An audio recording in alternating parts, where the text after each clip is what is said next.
What's up, guys? Welcome back to another night of spoilers, and it's the final ruler. So we get to see who the last one is going to be for the tonight, and I'm pretty hyped. So it's Lich, but before we just jump straight into that, no, there's no Joey, but he had to work. But make sure to visit. Sorry, Happy Little Hug Factory in the description below. Tired. Guys, I fell asleep right before doing this and then came back. All right, yeah, no, make sure to visit Happy Little Hug Factory in the description below. Hopefully you get hyped. I'm already out of it. Based on what you're seeing tonight, there's no more starter decks. You guys are awesome and bought all of them out. We haven't heard anything back yet if they're going to refill on those yet. But you can go ahead and pre-order the next set, the first set of this block, from them still. And then make sure to keep an eye out because they'll have singles up soon. Yeah, hopefully. They have singles from the previous sets, and the booster box is still only $80, which is pretty much the cheapest price you can find online for that. And they also, as we mentioned before, as a side note, are carrying Warhammer booster boxes, singles, and starter decks, and so be sure to check that out. So let that train wreck of an intro be like kind of the pace of how I'm gonna be today. But and Joey's gone once again. You probably didn't notice, but he's gone. We'll start it off now with green from this morning, which came out early this morning. It's in a single stroke, which is a 3-cost chant/rune, divinity of 2. You pay 1 void more to play this card from a rune area. This card deals 800 damage to target resonator. If you control a Bushido, destroy that resonator instead. Yeah, so that's pretty terrible. At least we got the cute kitty, an actual cute kitty. Have you seen any Bushido resonators yet for... I don't think so.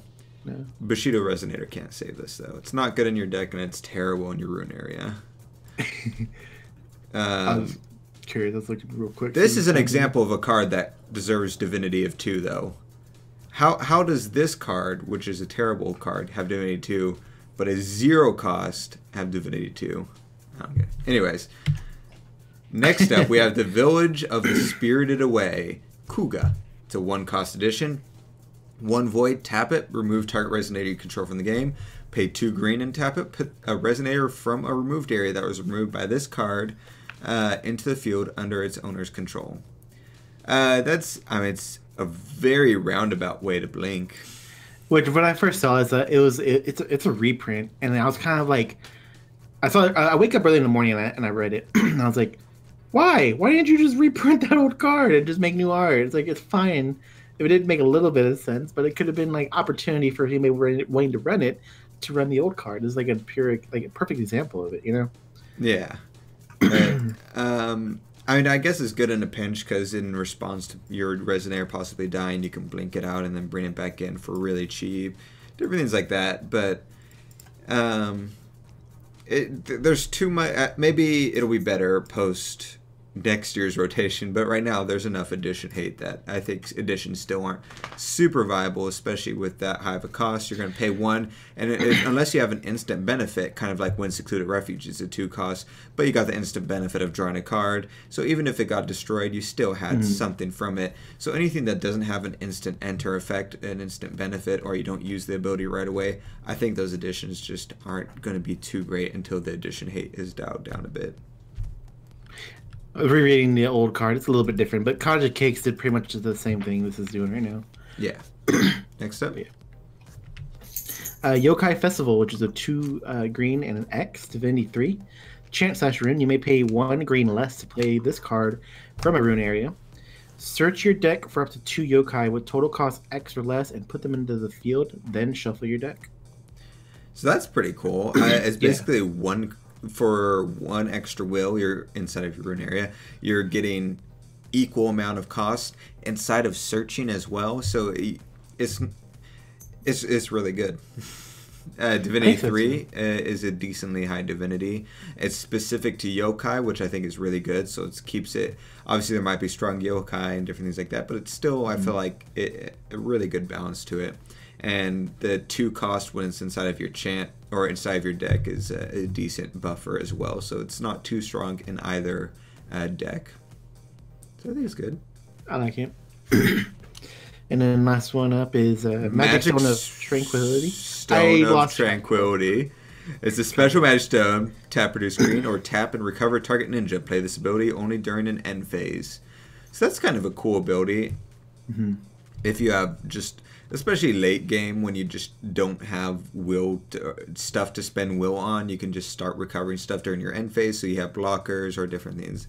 Maybe some type of combo effects. It could potentially work with it. So yeah, it's pretty decent effect. I like the artwork too. Like the little, was it spell tags that they have all over the stones? Reminds me of like Killing Stone. Oh yeah. That's pretty cool. I'm squishing my dog so much he was like dying. But yeah, that's pretty awesome stuff. And we'll check out what is tonight, which is whoa, Lich. I didn't see that coming. But Lich is the new ruler for the week. It's the knight. He's a monarch. Divinity of 10, Judgment of 3, which is pretty cool. Oh, 2 wow. black and a void. And Energized Black says those with noble spirit and life gain immense dark power when turned undead. Why? What? If you're noble in life, why would you get dark power when you die? Shouldn't it just be like normal power at worst? Or good power? Maybe it's based on who they're praising. Anyways. Flips over into Lich, the Saint of Death. That's cool artwork. Look at that. Yeah. He's 6'12", still Monarch, Divinity 10. Bane. When this card deals damage to a J/Resonator, destroy that J/Resonator. Oh, they gave a name to it. Yeah. That's cool. And it hits J's. They always hit J's. It was mixed. Okay. Whenever a non-token Darkness Resonator you control is put to a graveyard from the field, put a 100/100 Darkness Skeleton Resonator token into the field. Oh, nice. That's pretty cool. That combos super well with that one Resonator that destroys all Resonators on both people's fields. So you could wipe out all the Resonators on your field, do a bunch of damage to your opponent, and then you've populated with a bunch of tokens now in their place. Yeah. That's pretty cool. I like the Bane. That's an actual death touch keyword. Finally, so that's super. I'm glad that they did that. I think that was pretty awesome looking. Yeah, I think it's super cool. And I just finished the first season of the Sarah Jane Chronicles, and there was an alien race called the Bane in there. So fun fact. He references that Doctor Who universe any chance he gets. Go ahead. This flavor. Oh yeah, I was already on the next card. Death itself speaks highly of the Lich. Oh, good for him. Good for him. Next up, I don't like this artwork. Skeleton Horde. 1 cost 4/4. A lot of 1 costs with decent stats. Skeleton. When this card is put into a graveyard from the field, put a 1/1 Darkness Skeleton token into the field. Wowzers. Yeah. That's really good.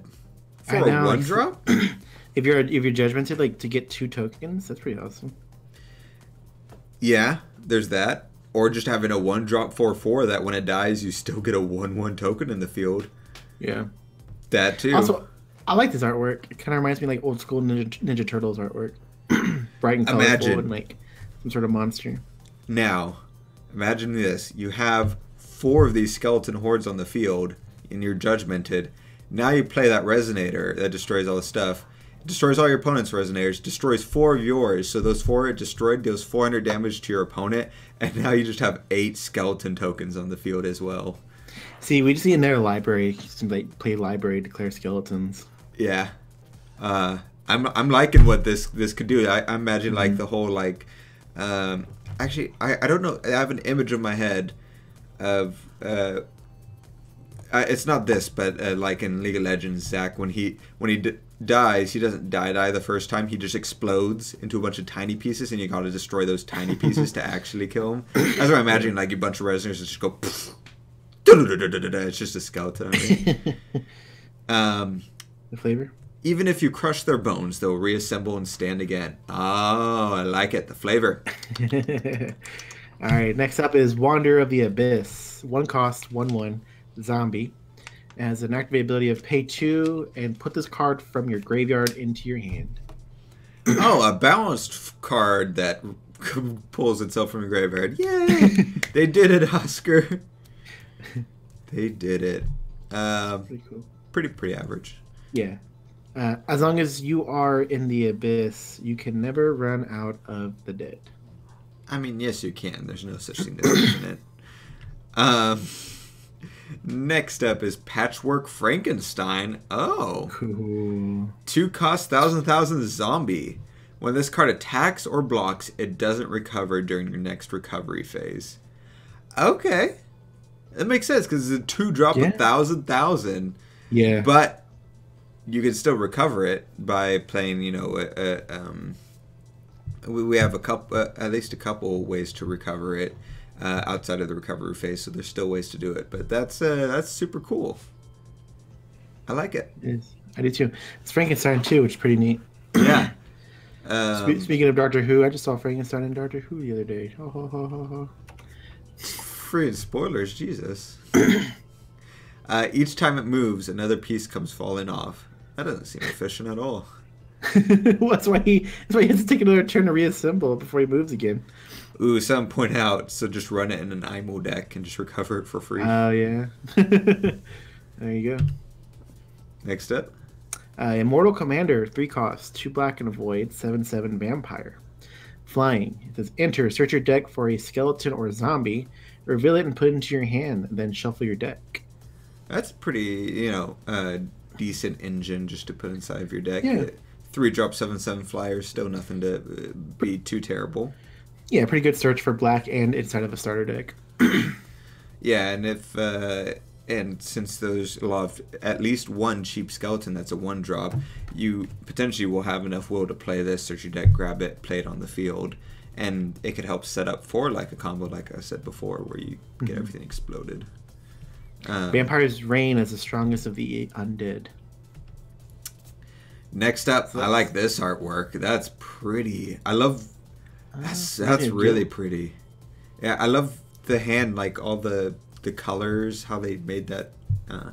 Vlad the Insatiable, a 4-cost 1,000 vampire, flying. Banish a resonator. This card gains drain until end of turn. Banish another resonator. Target J resonator. I like how it says another. It's not like you choose an effect. You have to stack them. Banish another resonator. Target J resonator gains +2/+2 until end of turn. Banish another resonator. Target J resonator gains -2/-2 till end of turn. So does that stack, double stack, or is it like you do the first one, and then you can either do the second or the third one, or do you have to do the second one in order to get to the third one? And also, could you not activate, like, say, the second one 2 times instead? Oh, like do the first one and then just keep doing the second one? Like maybe I don't want the first one for some weird reason, and I just want the second one or whatever. No. I think because it says banish another resonator. Well... yes. I don't know, man. Imagine this, though, Oscar. I feel like it's probably just protecting from. I'm reading the comments. People are kind of saying that they think it's just protecting from stacking. Is essentially what it is. Like doing the second ability like 3 times. Oh yeah. So if I just want, maybe I want the third one because I'm trying to get through a blocker and it's okay. You know, second 4 skeletons. You know, your dude's dead or whatever. No, I think it's helping stop something like that. I don't think so. I think it just requires the first one.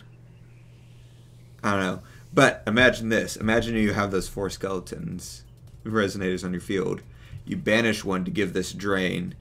Another thing comes in. Token, banish that to give it drain. And you just do that. And you can do it 8 times to give it drain 8 times. So you swing in for 1,000 and you gain 8,000 health. Yeah. I like in the comments, he can sack himself to gain drain, but it does nothing. The other effects, he cannot banish himself to. Oh, I see. So okay. I don't know why. Yeah. Ignore what I was saying. Really confused when reading it, and it's essentially not anything. We're like, wait, how does this work? It's just banish another guy. It's a combination of I'm pretty tired and because I read that first one and the other ones didn't say that, just threw me off for some. Yeah, all that really rough week at work, so we're both tired. All the wording means is the first one he can technically banish himself to give himself a drain. And it's just to prevent you from doing something you can't banish him to give himself to give something +2 or -2. Now let's break it down and really look at this. If you're J activated and you have those skeletons in play, you can sack those skeletons to initially get skeletons again. That's just 2 each for each of those 1 skeletons. So if you have 4 of them on the field, you could potentially sack 4 to get 8 total. 8, 12, J 24. And then sack those 8 to do the other things on here. But so you could give a J resonator plus 24 attack total when you're done with everything. Which is like a great thing if you were to swing with this. And it has flying on top of this. They have no flying blocker. And now you could figure out what's better. Do you want the drain, or are you going to go in for the kill for the +2/+2 type situation? Yeah. And then just kind of, and that's off of just 4 1-drop resonators. You probably have some other stuff, and if you have anything else that you can banish, that's 2 extra things to banish. So all you need is 1 extra thing to banish, and you've got your full 4,000 lethal. Or if they're below health, then you have another thing to banish to give something -2/-2 that they declare as a blocker. Yeah, so that's pretty awesome. I like it. I do too. I really do. It says a vampire's thirst never ceases. All right. Well, that's the sport. I'm actually digging it. I'm actually really liking what that's turning out to be. I do too. And for helping us figure that out, it's a shout out to Samuel Colmer. He's one of the Dallas homies that comes out every now and then. Oh, yeah. But yeah, thanks for clearing that up, man. We were like completely. I don't. Yeah. I'm already assuming some of y'all like stopped real words. Already, what? No, you're dumb. What are you talking about? Said and then we corrected it. But no, I'm liking what we see. I'm really digging this black deck, and we'll see what next week's all the runes. We'll see what everybody's master runes are. Yeah, I'm super curious about that. And then that will. What if the master rune is every time a token is produced, produce 2 more of them? It's just like for that turn only. Yeah. But yeah. We'll see you guys, not tomorrow. Sunday night. Sunday night. Unless they are weird. Bye. Bye.